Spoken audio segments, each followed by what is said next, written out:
1 Peter chapter 4. Therefore, since Christ suffered for us in the flesh, arm yourselves also with the same mind. For he who has suffered in the flesh has ceased from sin, that you no longer should live the rest of your time in the flesh for the lusts of men, but for the will of God. For we have spent enough of our past time doing the desire of the Gentiles, and having walked in lewdness, lusts, drunken binges, orgies, carousings, and abominable idolatries. They think it is strange that you don't run with them into the same excess of riot, speaking evil of you. They will give account to him who is ready to judge the living and the dead. For to this end the good news was preached even to the dead, that they might be judged indeed as men in the flesh, but alive as to God in the Spirit, that the end of all things is near.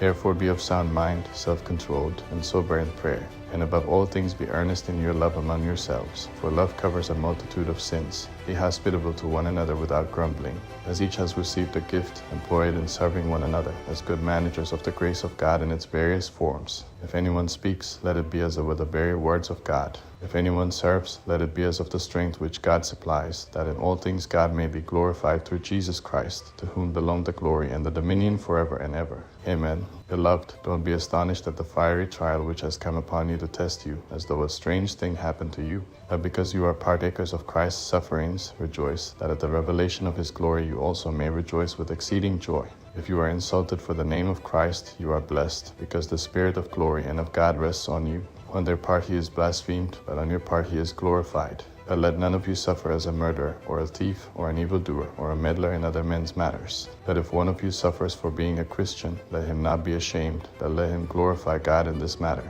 For the time has come for judgment to begin with the household of God. If it begins first with us, what will happen to those who don't obey the good news of God? If it is hard for the righteous to be saved, what will happen to the ungodly and the sinner? Therefore let them also who suffer according to the will of God in doing good entrust their souls to him, as to a faithful Creator,